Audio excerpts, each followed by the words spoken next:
Domingo ordinario número 28. El Evangelio es de San Mateo capítulo 22, del 1 al 14. Conviden al banquete de bodas a todos los que encuentren.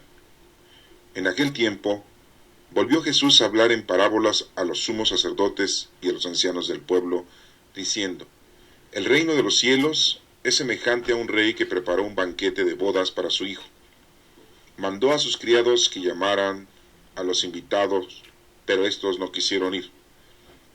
Envió de nuevo otros criados que les dijeran: Tengo preparado el banquete, he hecho matar mis terneras y los otros animales gordos, todo está listo, vengan a la boda. Pero los invitados no hicieron caso. Uno se fue a su campo, otro a su negocio, y los demás se le echaron encima a los criados, los insultaron y los mataron. Entonces el rey se llenó de cólera y mandó sus tropas, que dieron muerte a aquellos asesinos y prendieron fuego a la ciudad. Luego les dijo a sus criados: La boda está preparada, pero los que habían sido invitados no fueron dignos. Salgan pues a los cruces de los caminos y conviden el banquete de bodas a todos los que encuentren. Los criados salieron a los caminos y reunieron a todos los que encontraron, malos y buenos, y la sala del banquete se llenó de convidados. Cuando el rey entró a saludar a los convidados, vio entre ellos a un hombre que no iba vestido con traje de fiesta, y le preguntó: Amigo, ¿cómo has entrado aquí sin traje de fiesta? Aquel hombre se quedó callado. Entonces el rey dijo a los criados: Átenlo de pies y manos y arrójenlo fuera, a las tinieblas. Allí será el llanto y la desesperación, porque muchos son los llamados y pocos los escogidos. Esta es palabra de Dios. Honor y gloria a ti, Señor Jesús. La lectura del Antiguo Testamento es tomada del libro de Isaías, capítulo 25, del 6 al 10. El Señor preparará un banquete y enjugará las lágrimas de todos los rostros. En aquel día, el Señor del universo preparará sobre este monte un festín con platillos suculentos para todos los pueblos, un banquete con vinos exquisitos y manjares sustanciosos. Él arrancará en este monte el velo que cubre el rostro de todos los pueblos, el paño que oscurece a todas las naciones. Destruirá la muerte para siempre. El Señor Dios enjugará las lágrimas de todos los rostros y borrará de toda la tierra la afrenta de su pueblo. Así lo ha dicho el Señor. En aquel día se dirá: Aquí está nuestro Dios, de quien esperábamos que nos salvara. Alegrémonos y gocemos con la salvación que nos trae, porque la mano del Señor reposará en este monte. Esta es palabra de Dios. Te alabamos, Señor. La carta del Nuevo Testamento tomada a los Filipenses, capítulo 4, de 12 al 14 y del 19 al 20.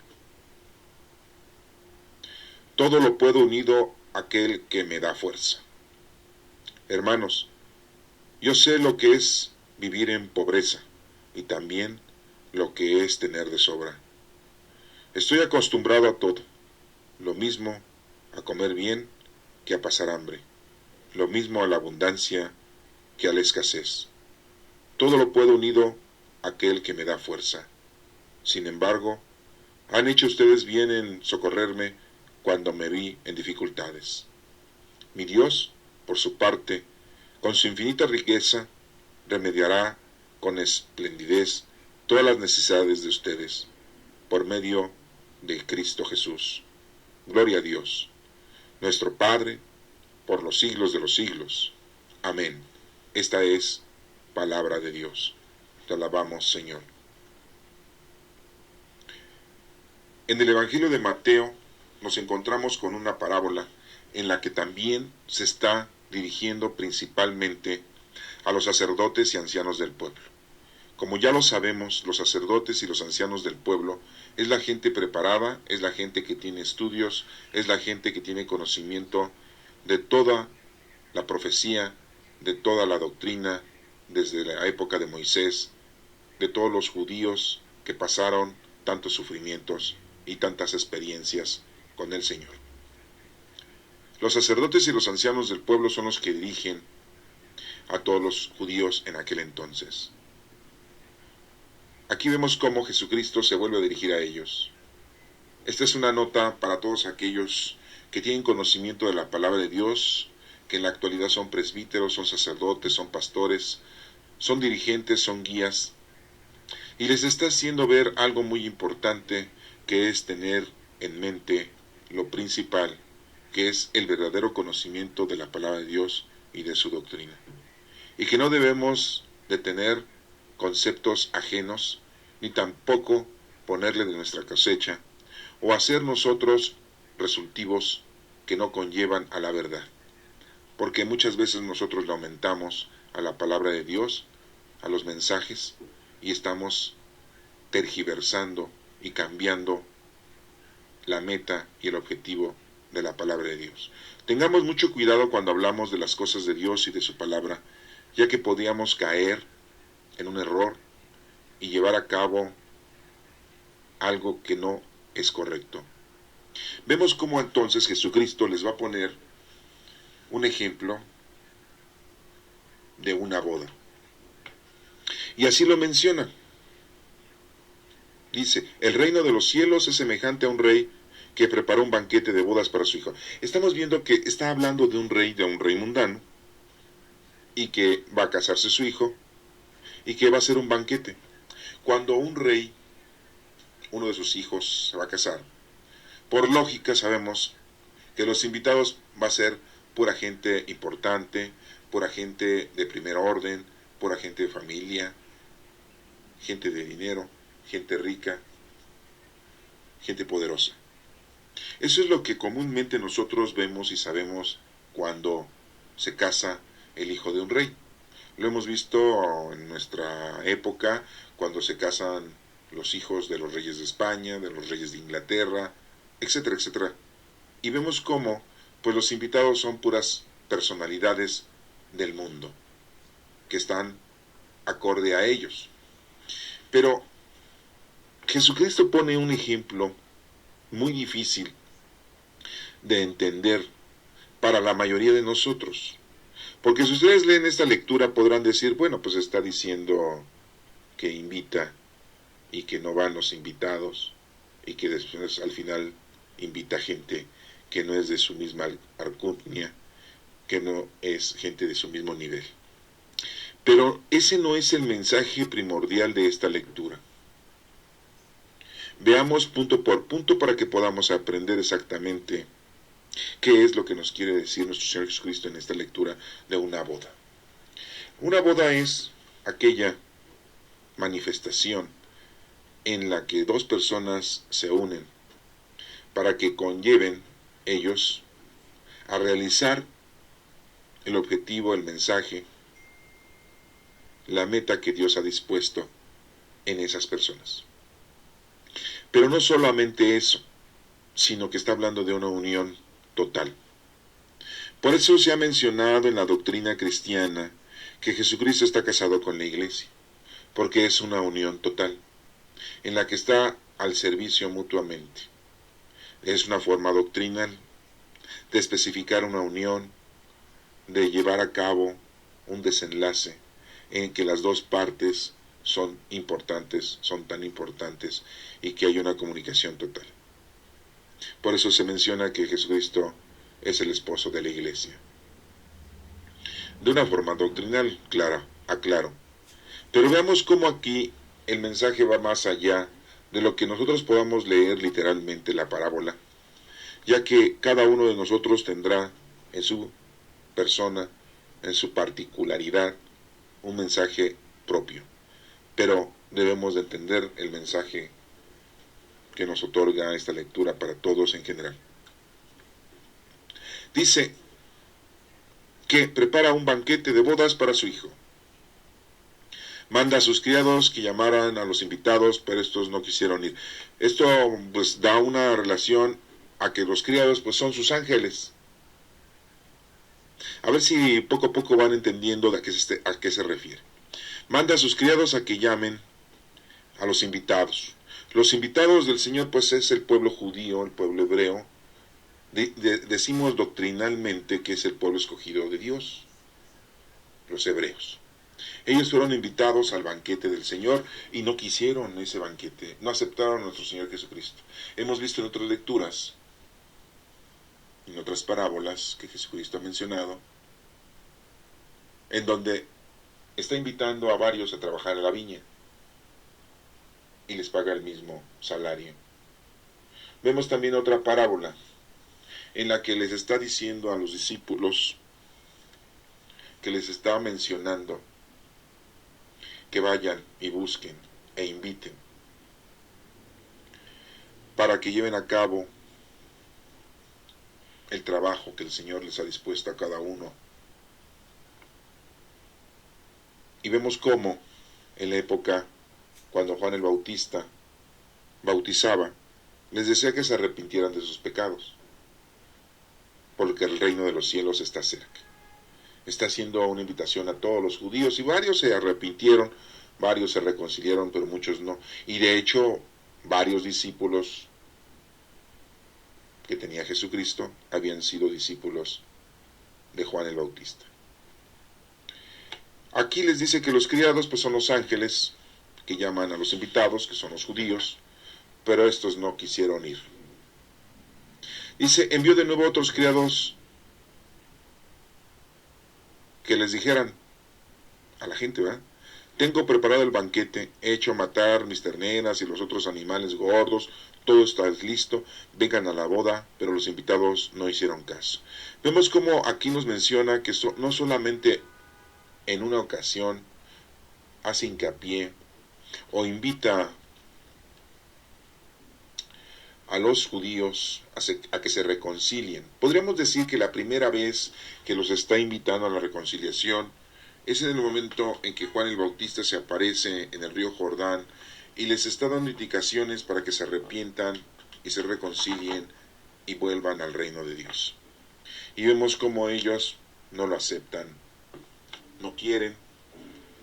Y entonces vuelve a hacerles esa invitación durante 3 años nuestro Señor Jesucristo a todos los pueblos que andaban por ahí predicando con sus discípulos, y les vuelve a hacer esa invitación. Primero podríamos decir que le mandó al pueblo judío todos los profetas, hasta el último que sabemos que es el Juan el Bautista. Y después les manda a otros criados que podrían ser los discípulos. ¿Se acuerdan ustedes que en una ocasión nos manda de 2 en 2 para ir a predicar? Y que les dice que no lleven nada, que solamente lleven un vestido, ¿sí? Que no lleven dinero, que no lleven víveres, y los manda de 2 en 2. Y cuando regresan algunos de los discípulos les dicen, maestro, no hemos podido liberar a la gente de demonios que tienen adentro, no los hemos podido ayudar en tu nombre. Y Jesucristo les dice que les falta ayuno, les falta más fuerza. Cuando los discípulos llevaron a cabo este ejercicio de doctrina y de llevar el evangelio y de ir a hacer la caridad, nos damos cuenta que todavía no tenían el poder del Espíritu Santo, ya que Jesucristo los había mandado solamente con el poder de la palabra. Y bueno, este es un relato que lo tenemos en otro evangelio, pero nos damos cuenta entonces que los judíos recibieron esta otra invitación al banquete con otros criados, que en este caso eran los discípulos, 12, y que también estaba Judas Iscariote, también estaba llevando a cabo el servicio, también estaba llevando a cabo el trabajo, la caridad, la obediencia a nuestro Señor Jesucristo. Y después nos dice aquí esta lectura, ya regresando a la lectura, que les hace ver que tiene un banquete, y los discípulos, igual Jesucristo, le informa a la gente que el reino de los cielos está cerca, El reino de los cielos sabemos nosotros que para nosotros, ya lo tenemos, es el Espíritu Santo, que llegó en Pentecostés. Y dice que ha hecho matar mis terneras, se hacen sacrificios, y los otros animales gordos, todo está listo. El Señor, cuando un pecador se arrepiente, suenan las campanas del cielo y el Señor recibe todo honor y toda gloria. Vengan a la boda, dice Jesucristo en esta parábola, les dice, y así era, y vemos cómo, hasta en una boda exactamente, Jesucristo hace su presentación, y vemos cómo ahí nuestra Santísima Madre toma una participación también primordial. Y aquí nos menciona que los invitados no hicieron caso, pero vamos a ver que muchos judíos no hicieron caso. Y vemos cómo había en una ocasión 4,000 hombres reunidos, les dio de comer. En otro momento había 5,000 hombres, sin contar a las mujeres y a los niños, y les dio de comer el pan, la multiplicación de los panes. Mucha gente lo seguía a Jesucristo para que les diera de comer, para que los curara de sus enfermedades y para escucharle la prédica, porque les ayudaba mucho a seguir adelante en la vida, porque recuerden que cuando Jesucristo llegó al mundo, el pueblo judío era esclavo, estaba dominado por los romanos, había sido conquistado por las legiones de Roma, que hacían condición de aprender y de poner su autoridad en todos los pueblos, en todos los países conquistados. Y el pueblo judío en este momento estaba siendo también conquistado, estaba siendo también preso, y el dominio era de los romanos. Al escuchar el pueblo hablar a Jesucristo, les servía mucho psicológicamente hablando para aguantar esa pena, para aguantar ese dolor de no ser libres. Y lo menciono porque acuérdense que el Sanedrín, para poder exigir la muerte de nuestro Señor Jesucristo, va con Pilatos, que es la representación del gobierno romano, a pedirle que lo asesinen, que lo crucifiquen, porque según ellos dicen que en su ley ellos no pueden darle muerte a un preso, a un reo. Y Jesucristo era reo de muerte según para los del Sanedrín, para los maestros, para los sacerdotes, para los ancianos del pueblo. Iban y le piden autorización a Roma, que en ese caso la representación la tenía Pilatos. Entonces nos damos cuenta que hasta el Sanedrín se sujetaba a las normas de los romanos. Y bueno, nos damos cuenta que entonces la gente que seguía a Jesucristo, como lo he mencionado, lo siguen porque los cura, hace milagros, les cura las enfermedades, les da de comer y les da mucho aliciente para que aguanten esa represión romana en la que vive el pueblo judío en ese momento. Y bueno, vamos a seguir en la lectura. Ya la segunda parte dijimos que los primeros criados que mandó este rey, que es una semejanza, son los ángeles, son los profetas. La segunda son los discípulos, es Cristo mismo. Y dice, uno se fue a su campo, o sea, uno siguió trabajando, normal, como todos nosotros, en esta vida. Seguimos una vida normal, unos trabajando en el campo, unos trabajando en la oficina, unos trabajando en el comercio, unos trabajando en su negocio propio, otros trabajando en el gobierno, otros trabajando en alguna empresa. Aquí dice, en aquel entonces, que uno se fue a su campo a trabajar, otro a su negocio, y los demás se echaron encima a los criados. O sea, ¿se acuerdan ustedes que también los discípulos se escondieron después de la muerte de nuestro Señor Jesucristo y estaban escondidos por miedo a los judíos, a sus compatriotas que los perseguían para golpearlos y matarlos, aprenderlos y también llevarlos para que Roma los condenara a muerte. Y así nos dice esta parábola. Recuerden que Jesucristo les está diciendo esta parábola a los ancianos sacerdotes, y esto después se va cumpliendo. Y dice aquí que se le echaron encima a los criados, los insultaron y los mataron. Acuérdense que los discípulos fueron asesinados. Vemos como Pedro es crucificado de cabeza. Vemos como Andrés es crucificado también en una forma de cruz, de tache, ¿sí? De X, como le decimos.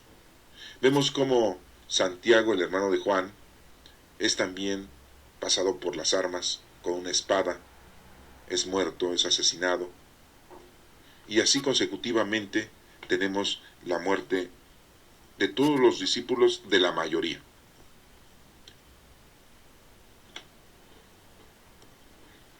Y bueno, ya que estamos mencionando la muerte de algunos discípulos, como el de Pedro, como el de Andrés, Santiago el mayor, que era hijo de Zebedeo, también recordemos que Tomás, que era su apodo, era mellizo o dídimo, así le decían, el gemelo. También tenía el nombre de Judas, que era primo de Jesús por parte de José. Y él predicó en Siria y la India, y también murió asesinado ahí en la India. Vemos también que entonces Simón, otro discípulo, celote cananeo, le decían celote cananeo porque era de la secta que estaba en contra del gobierno, él había predicado en Egipto y Libia, y también murió asesinado en cerca del Mar Muerto, lo que era antes Babilonia o lo que es ahora el país de Irak. Vemos también que pues tenemos otro discípulo por ahí, Judas Tadeo, hermano de Santiago el Menor, y que Santiago el Menor y Judas Tadeo eran primos de Jesucristo por parte de San José.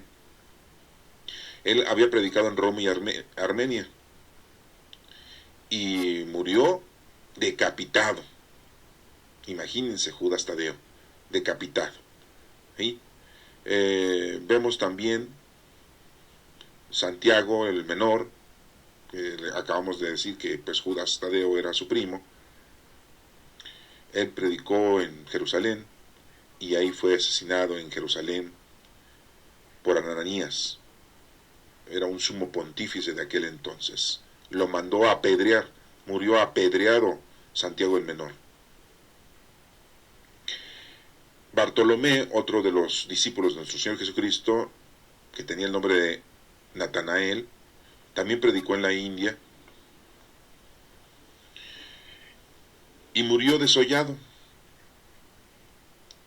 Le arrancaron la piel. Y bueno, esos son los principales discípulos que murieron a manos de la gente en diferentes lugares en donde estaban llevando a cabo su predicación, en donde estaban llevando a cabo su trabajo. Y los demás discípulos, bueno, pues también tenían que morirse, aunque no fueron asesinados. Felipe murió, no nos menciona exactamente de que haya muerto, pero dicen que murió pues de anciano. Mateo murió en Heriápolis, no nos dice que haya sido asesinado, solamente nos dice que ahí murió. También Juan, que murió en la isla de Patmos, tampoco nos dice que haya sido asesinado. Sabemos de Judas Iscariote, que se trató de ahorcar, pero por accidente se cayó la rama y murió cuando se cayó y se destrozó. Pero bueno, ellos no fueron asesinados, pero también murieron. Entonces tenemos nosotros aquí ya la referencia de que los discípulos sufrieron las calamidades de haber sido también perseguidos y la mayoría asesinados. Y aquí vemos la lectura que nos está mencionando que pues uno se fue a su campo a trabajar, otro al negocio, y los demás se echaron encima a los criados y los insultaron y los mataron. Entonces el rey se llenó de cólera y mandó sus tropas que dieron muerte a aquellos asesinos y prendieron fuego a la ciudad. ¿Quiénes son sus tropas de nuestro Padre Dios, que es el Rey de Reyes? Pues todos sus querubines, serafines, ángeles, potestades, denominaciones, arcángeles, los jinetes del Apocalipsis son sus tropas, y le dan muerte a todos aquellos asesinos y le prenden fuego a la ciudad. Destruyen a la ciudad porque, como prendió a 2 ciudades, ¿se acuerdan ustedes? En tiempos lejanos, 2 ciudades donde vivía Lot, su mujer y sus 2 hijas, en donde había perversión, en donde existía la maldad, en donde no querían ir al banquete de bodas, que no querían arrepentirse, que querían seguir viviendo su vida mundana y terrenal. Sí, esas 2 ciudades, que ya saben ustedes el nombre, Sodoma y Gomorra, que nos dice una teoría que está situada, o que estuvieron situadas ahí en donde ahora es el Mar Muerto. Se le dice muerto porque supuestamente no tiene vida, ya que es 6 o 7 veces más salado que un mar normal. Y bueno, le dicen muerto, no crean que desde la época de nuestro Señor Jesucristo, le dicen mar muerto, así lo bautizaron unos monjes católicos, y así dijeron que era un mar muerto porque no había vida de peces. Estas notas se las doy para que ustedes lo tengan como renombre, ¿no? Pero vemos entonces cómo le prende fuego a la ciudad esas tropas que manda el rey, porque los ha invitado, no van, los vuelve a invitar, no van. No nos vaya a pasar eso a nosotros, ya que el Señor nos está invitando a que nos reconciliemos, a que tengamos un acercamiento a Dios, a que regresemos a ese banquete, a esa fiesta que es la vida eterna, que es el reino de Dios. Y por andar nosotros en nuestro trabajo, en nuestro estudio, en nuestra profesión, en nuestras cosas terrenales y mundanas, en nuestros vicios,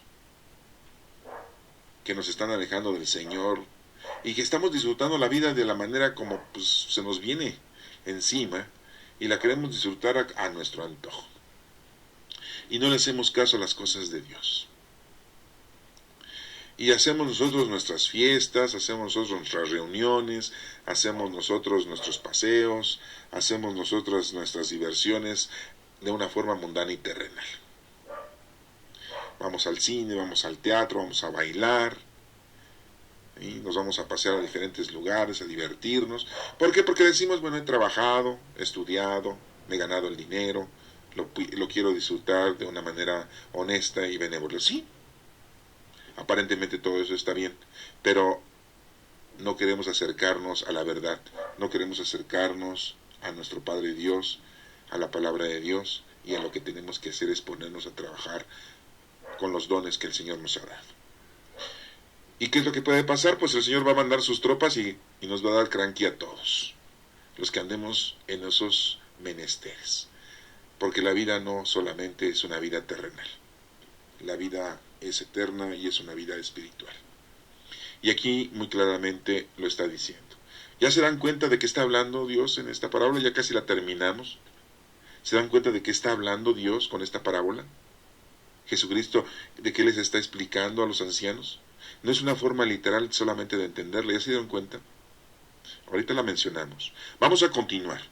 Y dice, entonces el rey se llenó de cólera, mandó a sus tropas, que dieron muerte a aquellos asesinos y prendieron fuego a la ciudad. Luego le dijo a sus criados, a los ángeles, la boda está preparada. ¿Por qué? Porque la vida eterna está ahí. El Espíritu Santo está con nosotros. La gloria de Dios está aquí. Por eso dice, la boda está preparada. Pero los que habían sido invitados no fueron dignos. El Señor nos hace una invitación, les hizo una invitación a los judíos, a los hebreos, y se hicieron indignos hasta en la actualidad, porque no aceptan a nuestro Señor Jesucristo como el Mesías, como el Hijo de Dios. Y nosotros, cuando no estamos con las cosas del Señor, cuando no obedecemos, nos estamos haciendo indignos, porque estamos prefiriendo todo lo del mundo, todo lo terrenal. Y nos lo dice aquí muy claramente. Los invitados no fueron dignos. Y les dice a sus criados, los ángeles, salgan pues a los cruces de los caminos. ¿Por qué los cruces de los caminos? ¿Sí? Salgan pues ustedes entonces al encuentro en donde la gente está.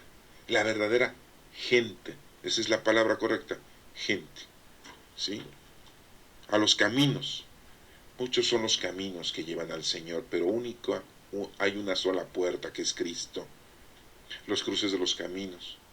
Se cruzan los caminos, chocan los caminos. Ahí un cruce de un camino, pues tiene que tener mucho cuidado uno, porque si va uno en coche, choca uno con los que vienen del norte, le vienen del sur. Por eso dice ahí los cruces de los caminos, en donde hay un encuentro en los caminos de la vida. Ahí vayan y conviden al banquete de bodas. Hay que convidar al banquete a todos los que encuentren.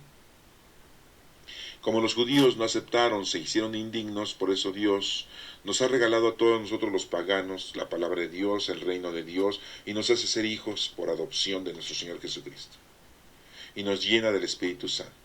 Y en la actualidad los judíos continúan no aceptando a nuestro Señor Jesucristo como el Hijo de Dios. Y entonces lo están aceptando todos los que nos somos y nos hemos hecho cristianos. Cristianos somos de Cristo, que seguimos a Cristo. De ahí viene la palabra. Pero si no conoces a Cristo, pues no te puedes llamar cristiano. Si no verdaderamente conoces a nuestro Señor Jesucristo, pues entonces yo no sé por qué te dices cristiano. Te debes de decir de otra manera. ¿Sí? Los católicos somos cristianos, porque la palabra católico quiere decir universal. Y somos cristianos porque seguimos a Cristo, al Mesías. Y podríamos decirnos mesiánicos, porque somos seguidores del Mesías. Y Jesucristo es el Mesías. Conviden al banquete de bodas a todos los que encuentren. Los criados salieron a los caminos y reunieron a todos los que encontraron, malos y buenos. Y la sala del banquete se llenó de convidados. En todo el mundo ha llegado la palabra de Dios, ha llegado la doctrina de Cristo. Los pastores, los presbíteros, los sacerdotes, los guías, los predicadores, han llevado la palabra de Dios a todos los confines de la tierra. Ya casi, faltan muy pocos lugares, y la palabra de Dios se ha llevado. Y han sido invitados todos aquellos que no son judíos. Y en la actualidad vemos eso. Todos debemos de ser evangelizados, todos debemos que tener el conocimiento de Dios. Es una invitación. Al estar tú escuchando esta palabra de Dios, es como si estuvieras recibiendo una tarjeta de invitación a esta boda, que es el acercamiento a nuestro Padre Dios, que es el conocimiento de la doctrina. Es un gran regalo de esta fiesta tan grande que tenemos. Y dice aquí que encontraron malos y buenos, porque hay gente justa, hay gente buena, a pesar de que no conoce la palabra de Dios. Se ha conducido de una manera honorable, se ha conducido de una manera honesta. Pero también hay gente mala. Y la sala del banquete se llenó de convidados. Tantos miles de años que han pasado y tantos miles de personas que han muerto y que se han reconciliado a Dios, no siendo judíos, y a lo mejor no teniendo esa oportunidad de conocer a Dios en su doctrina, se han portado de la manera más honorable, honesta y justa, y también están en esa sala con el Señor. Por eso dice que se llenó de convidados. Y dice, cuando el rey entró a saludar a los convidados, Dios entra, el rey entra a ver a todos aquellos que están con él, que han llegado a esa boda, han llegado a la vida eterna. Vio entre ellos a un hombre que no iba vestido con traje de fiesta. O sea, yo aquí me puedo poner a pensar de que, bueno, esta persona, este hombre, que no iba vestido del traje de fiesta, pues ¿cómo pudo haber llegado ahí? Si quienes estaban invitando a todos eran los sirvientes del Señor, eran los ángeles. ¿Cómo era posible que éste hubiese llegado ahí? Y llegó. En la actualidad, cuando llega alguien a una fiesta y no es invitado, pues se le dice gorrón. O es un invitado del invitado del invitado. Y que no conoce a nadie, pero ahí está. Y dice aquí que entre ellos, entonces, un hombre que no iba vestido con el traje de fiesta. Fíjese, no dice, es que vimos a un hombre, o estaba un hombre, que no llevaba regalo. No está hablando de regalo. ¿Cuál es el vestido? El vestido es lo que te reviste a ti, con lo que has hecho en el mundo. Y son las obras, es tu trabajo. Eso es tu vestido. Eso es lo que tú tienes como para presentárselo a Dios. ¿De qué vienes vestido? De las obras que hayas hecho tú, del trabajo que hayas realizado tú. Ese es tu vestido. Eso es lo que te cubre, eso es lo que te protege. Las obras, el vestido. Por eso dice que aquí hay un hombre que no iba con vestido, con traje de fiesta. Es una fiesta en la cual está celebrando a nuestro Padre Dios y se encuentra alguien que no ha hecho nada. Solamente vivió de una manera mundana, corporal, terrenal, benévola. Pero venimos aquí a trabajar. Venimos aquí a hacer obras, a cumplir con lo que el Señor nos pidió cada uno de nosotros, que es muy distinto lo que te está pidiendo a ti, a lo que le pide al vecino, a lo que le pide a tu papá, a tu mamá, a tu hermano, a tu hermana, a tu hijo, tu nieto, tu nieta. Es muy distinto lo que te está pidiendo a ti, a lo que me está pidiendo a mí. Son trabajos diferentes, pero todos los dones son del mismo Espíritu. Y vemos cómo entonces aquí hay un colado, que no hizo nada, pero ahí está. No tiene ese vestido. Pero el Señor le pregunta, dice aquí la parábola, que le pregunta, amigo, ¿cómo has entrado aquí sin traje de fiesta? ¿Cómo puede ser posible que haya llegado ahí al reino de Dios y no haya hecho nada? Ah, caray. También hay coladeras. También hay gente que se roba el reino de los cielos. Y dirán ustedes, ya me acordé de que alguien se robó el reino de los cielos cuando estaba crucificado nuestro Señor Jesucristo. El buen ladrón, como entre comillas le decimos, ¿no? Que se robó el cielo. No, pero analizando esa lectura sabemos que ese buen ladrón hizo una obra explícita de prédica al decirle al otro, tú y yo merecemos este castigo, pero él nada ha hecho, solo por hablar, predicar el amor de nuestro Padre Dios, por eso lo han crucificado. Eso dijo supuestamente el buen ladrón. Y habló con nuestro Señor Jesucristo y le dijo, perdónanos, perdóname, y acuérdate de mí cuando estés en tu reino. Eso fue todo lo que tenía que hacer ese buen ladrón. Reconocer a nuestro Señor Jesucristo, que es el Hijo de Dios y el Rey de Reyes. Reconocer que nuestro Señor Jesucristo no había ninguna culpabilidad. Y reconocer Él que era culpable de los delitos que se le imputaban y por eso estaba crucificado. Y reprender al otro. Todas esas acciones son obras. Y a veces nosotros no reprendemos a la gente que está equivocada. A veces nosotros no reconocemos a nuestro Señor Jesucristo como el Rey de Reyes. A veces nosotros no le pedimos a Dios lo que ese buen ladrón le pidió. ¿Se dan cuenta? Que son obras que nosotros no hacemos a veces. Y ese buen ladrón, entre comillas, pues lo hizo, por eso es que él, pues decimos, se robó el reino. No, él hizo lo que tenía que hacer. Y ya. Pero estamos viendo aquí que hay alguien que se mete al reino de los cielos sin haber hecho nada. Y entonces aquí nos damos cuenta que el Señor, el Rey, le dice, amigo, ¿cómo has entrado aquí sin traje de fiesta? Y aquel hombre se quedó callado. pensando, pues sí, pero pues aquí estoy. No. Entonces el rey dijo a los criados, átenlo. ¿Se acuerdan de esa lectura donde dice aquel que tiene don y no lo pone a trabajar, quítenselo? Y dénselo a quien sí se pone a trabajar. Átenlo de pies y manos. Pues ¿para qué nos sirven los pies y las manos si no las ocupamos para el Señor? Las ocupamos para nuestra vida, para nuestro disfrute. Estos pies que tenemos nos llevan a todos los lugares en donde se nos hincha la gana ir. A todas las fiestecitas, a todos los teatros, a todos los cines, a todos los paseos, a todos los lugares, a todos los disfrutes, estos piecitos. Y estas manos laboran todo lo que nosotros queremos, agarramos, tomamos, hacemos, todas las cosas que nosotros deseamos, ¿sí? Y con nuestras manos nos deleitamos, nos embellecemos, ¿sí? Nos decoramos.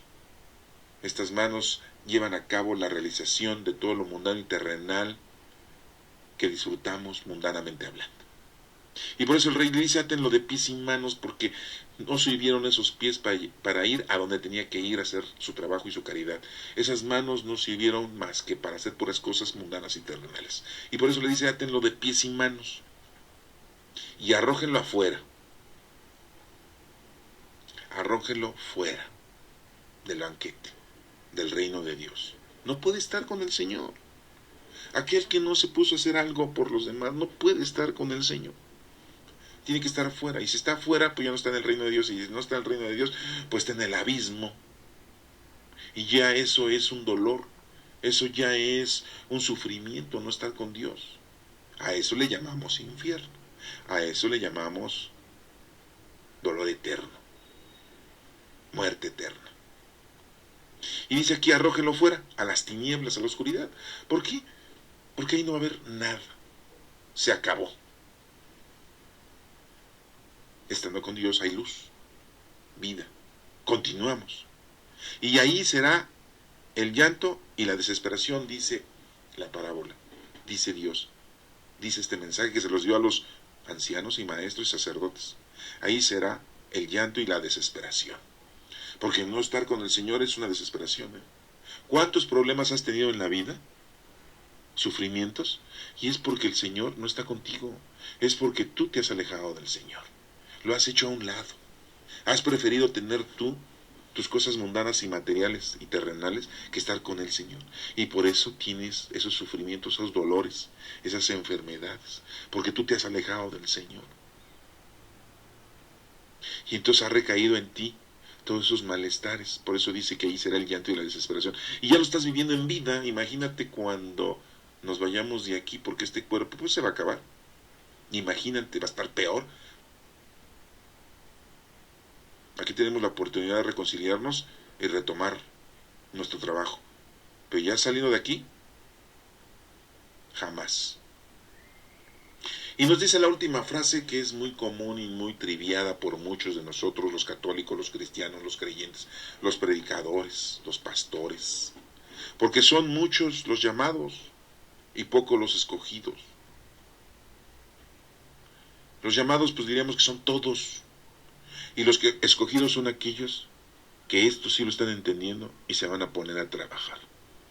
Y van a llevar a cabo sus obras, van a poner en práctica sus talentos. Esta lectura de este Evangelio nos está hablando de cómo va a ser la segunda venida de nuestro Señor Jesucristo, de cómo va a ser el fin de todos nosotros, de cómo ya se ha presentado esto con los judíos y ahora con los gentiles, que se nos ha llenado de gloria, se nos ha llenado del Espíritu del Señor, porque los primeros invitados no quisieron. Esta parábola ya se cumplió, se está cumpliendo y se va a cumplir, porque va a ser el fin de los tiempos erróneos y equívocos. Y en la actualidad estamos viviendo mucha delincuencia aquí en México. En muchos estados de la República hay delincuencia. La autoridad está coludida con la delincuencia. Hay muchos secuestros, muchos asesinatos. Hay mucha droga.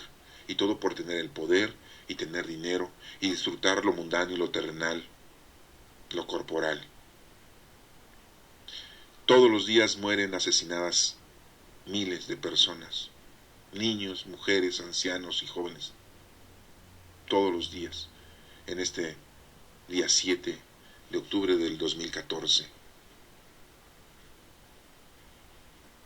Y vemos cómo la maldad prosigue. Y recuerden aquí que dice que hubo unas ciudades que fueron incendiadas, destruidas por nuestro Padre Dios, por la maldad. Y como aquí le dice el rey cuando se enoja que le den muerte a los asesinos y le prenden fuego a la ciudad. No tardamos mucho en que esto suceda. Esperemos que recapacitemos, nos reconciliemos con el Señor. Ese es un pequeño mensaje de esta lectura. Nos quedan pocos minutos. Vamos a leer las otras dos lecturas que nos quedan en el Salmo responsorial.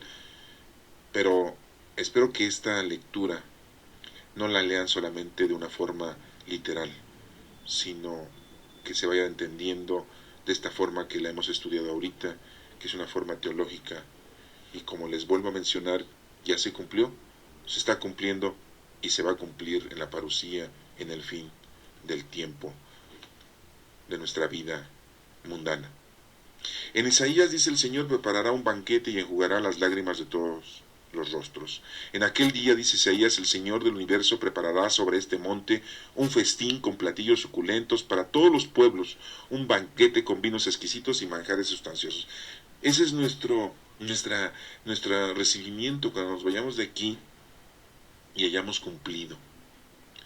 Él arrancará en este monte el velo que cubre el rostro de todos los pueblos, el paño que oscurece a todas las naciones. El Señor nos va a liberar, el Señor nos va a bendecir, el Señor nos va a dar honor y gloria a todos. Destruirá la muerte para siempre, tendremos vida eterna. El Señor Dios enjugará las lágrimas de todos los rostros, todos aquellos que sufrieron las calamidades por la justicia, sufrieron las calamidades por la prédica de la doctrina, por querer vivir conforme a lo que Dios nos pide. El Señor nos va a dar nuestra satisfacción, nos va a dar nuestro premio. Y como les digo, en la actualidad, ¿cuánta gente ha sufrido? Ha sido asesinada. Toda esa gente ha recibido ya, por haber sido mártires, por haber sido víctimas, por haber sido asesinados, en nombre de la justicia, el Señor ya les ha otorgado la vida eterna. Destruirá la muerte, dice, borrará de toda la tierra la afrenta de su pueblo. Así lo ha dicho el Señor nos va a liberar de todo. En aquel día se dirá: aquí está nuestro Dios, de quien esperábamos que nos salvara. Y vamos a darnos cuenta que el Señor nos ha salvado, que el Señor nos ha dado todo, la vida eterna. Alegrémonos y gocemos con la salvación que nos trae, porque la mano del Señor reposará en este monte. Dice Isaías, en el monte Oreb, en el monte Sinaí, especificando que cuando nosotros nos subimos al monte es porque nos estamos subiendo en las cosas de Dios, en la palabra de Dios, y estamos cumpliendo con Dios. La carta de San Pablo a los Filipenses, capítulo 4, del 12 al 14 y del 19 al 20, dice: todo lo puedo unido a aquel que me da fuerza.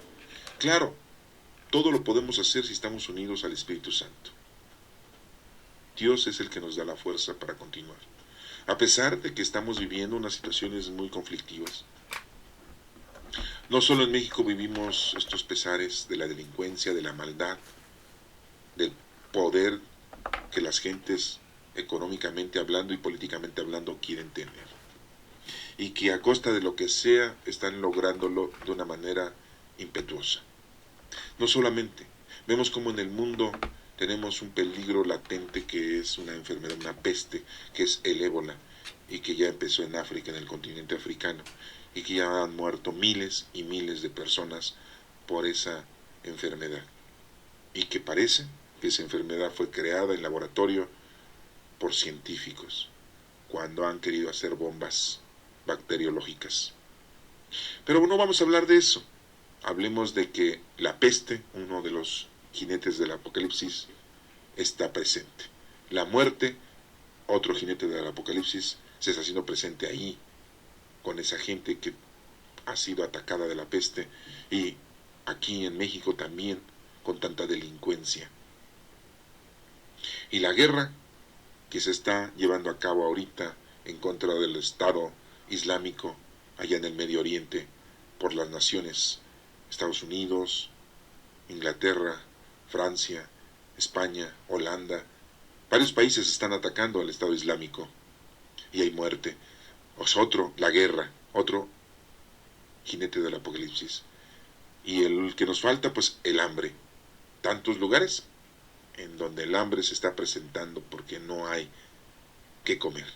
Los jinetes del Apocalipsis están presentes en la actualidad.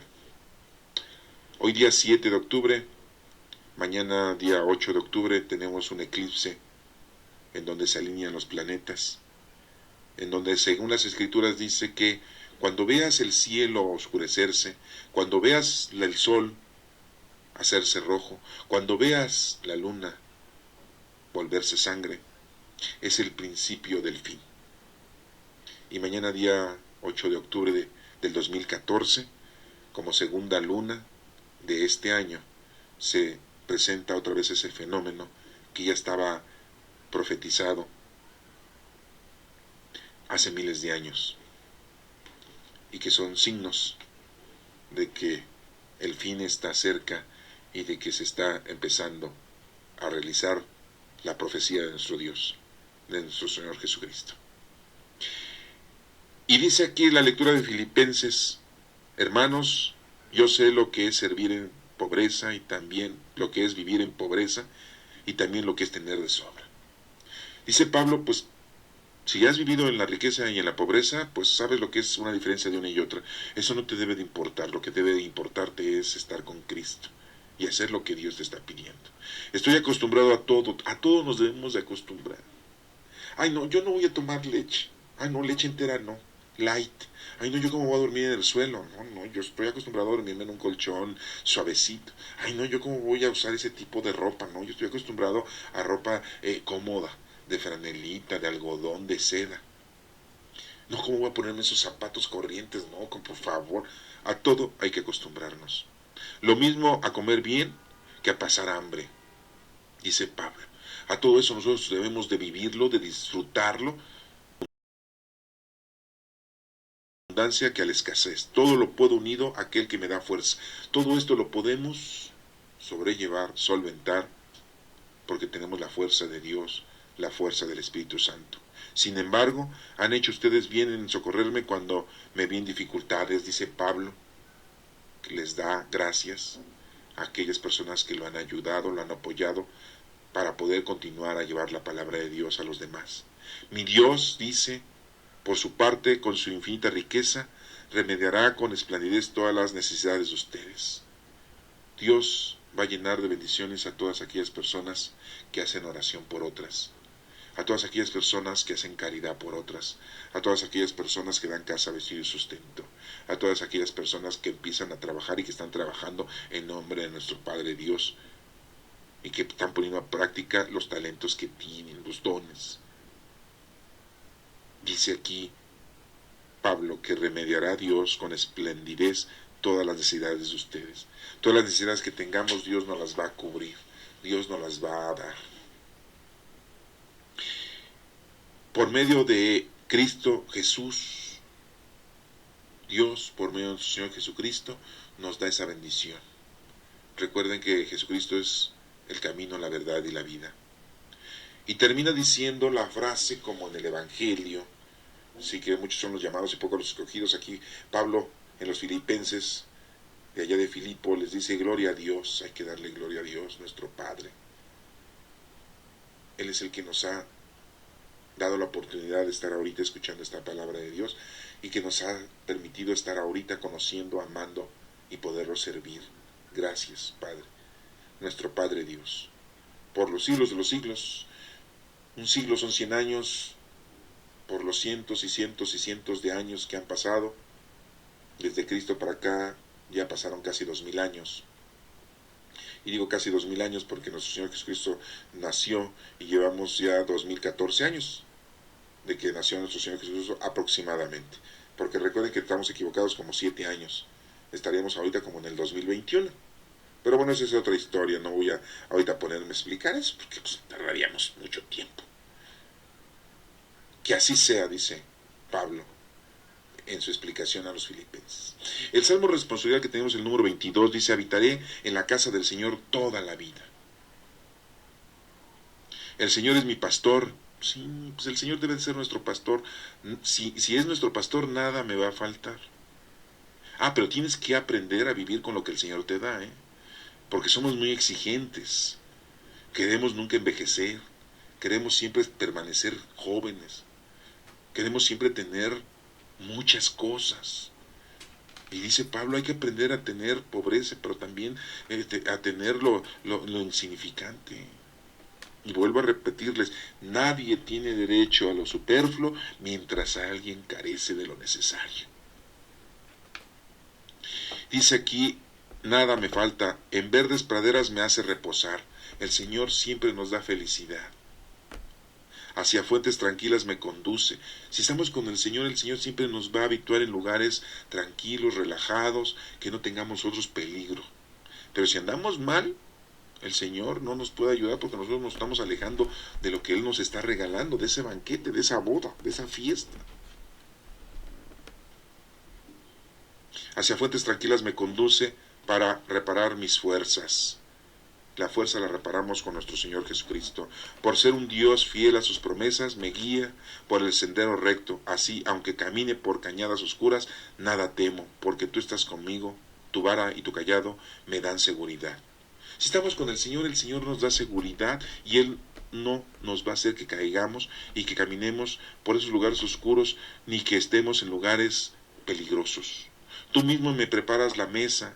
A despecho de mis adversarios, me unges la cabeza con perfume y llenas mi copa hasta los bordes. El Señor siempre nos está dando lo que necesitamos: casa, vestido, sustento y satisfacciones. Él no quiere que estemos nada más sufriendo, Él no quiere que estemos tristes, que estemos alegres, que estemos contentos, que la diversión es algo muy importante, pero lo primordial es que te pongas tú y te acerques al Señor para que el Señor esté contigo y te vaya bien.